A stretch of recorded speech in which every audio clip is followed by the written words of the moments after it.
الحمد لله رب العالمين، والصلاة والسلام على سيد الأنبياء والمرسلين وعلى آله وأصحابه أجمعين ومن تبعهم بإحسان إلى يوم الدين.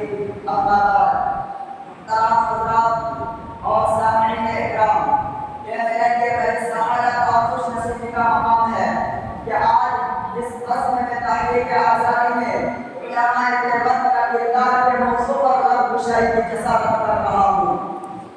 آپ حضرات کو معلوم ہے کہ ہندوستان ایک طویل عرصہ تک انگریزی سامراج کے چنگل میں گرفتار رہا.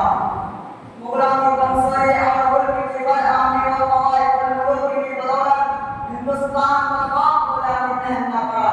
ایسٹ انڈیا کمپنی نے زبردست سازش کر کے ہندوستان پر قبضہ کر لیا تھا اور یہاں کے آزاد خودمختار حکومت عوام کو اپنا محکوم و غلام بنا لیا تھا.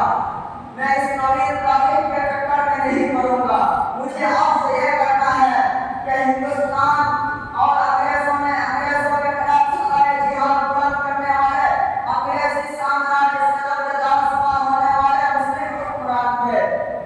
سب سے پہلے سید احمد شہید اور شاہ اسماعیل شہید نے پرچم حریت کو بلند کیا اور شہر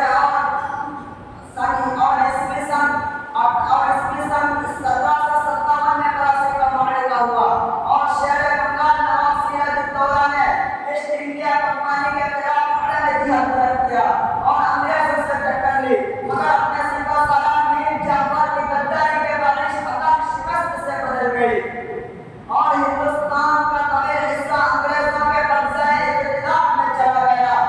اور پھر جنوبی ہندوستان میں ٹیپو سلطان کی گرد سنائی دی. اس مرد خدا نے انگریزوں کے خلاف ہندوستان کی پاک سرزمین سے باہر نکالنے کو عزم کر لیا تھا، مگر اس کے ساتھ غداری کا معاملہ ہوا. اس کے سپہ سالار میر جعفر نے غداری کر کے ہندوستان کو صدیوں کے لیے انگریزوں کے غلامی میں دینے کا راستہ ہموار کر دیا اور ٹیپو سلطان مادر وطن کی حفاظت کرتے ہوئے میدان جنگ میں شہید ہو گئے. محترم سامعین اکرام، بےکرتے کی ناکامیوں کے بعد اب ایک اور جماعت آتی ہے، مسجد و محراب کے کاشف. تصویر کو عوام کرنے والوں کی جماعت آگے بڑھتی ہے اور پرچم حریت بلند کرتی. شاملی میدان میں معرکہ ہوگا، شاملی کے میدان میں معرکہ ہوتا ہے اور ہزاروں حفاظ اور ہزاروں علماء برسرے ہزاروں حفاظ اور ہزاروں علماء جذبہ جہاد سے سرشار و جوش آزادی سے سربست انگریزوں کے خلاف سرکارا ہو گئے. مغل کی حکومت کا ٹمٹما کا چراغ ہمیشہ کے لیے بجھ گیا. شہزادیاں قتل کر دی گئی اور ہزاروں علماء کو تحقیر کیا گیا. ہزاروں علماء کو کالے پانی کی سزا سنائی گئی اور ہزاروں مسلمانوں کو برسر عام پھانسی دے دی گئی اور یہ علماء کی تحریک تھی. اور سن عیسوی 1857 میں جن بڑے علماء اکرام نے شرکت کی اور پرچم حریت کو بلند کیا، ان میں مولانا قاسم نانوتوی، مولانا مملوک علی دیوبندی، حافظ ظالم کاندھلوی، مولانا محمد جعفر صاحب دھناسری اور مولانا رشید احمد گنگوہی اور دوسرے بھی بڑے جلیل علماء بھی شریک تھے. سامعین اکرام، دنیا بھر میں دیکھا کہ مسجد چھتا میں انار کے درخت کے نیچے سب سے پہلے مولانا محمود احمد کے سامنے ثانوی تلفظ نہیں کرنے والے دارالعلوم دیوبند کا سب سے پہلا طالب علم محمود الحسن سب سے پہلے پرچم حریت کو بلند کرتا اور انگریزوں کے خلاف تحریک چلاتا ہے.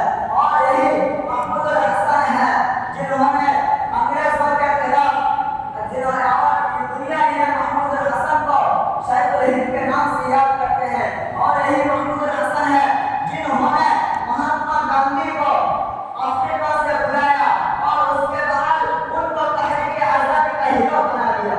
برادران ملت، شیخ الہند کے کندھے سے کندھا ملا کر چلنے والے شیخ الاسلام حضرت مولانا حسین احمد مدنی بھی تھے.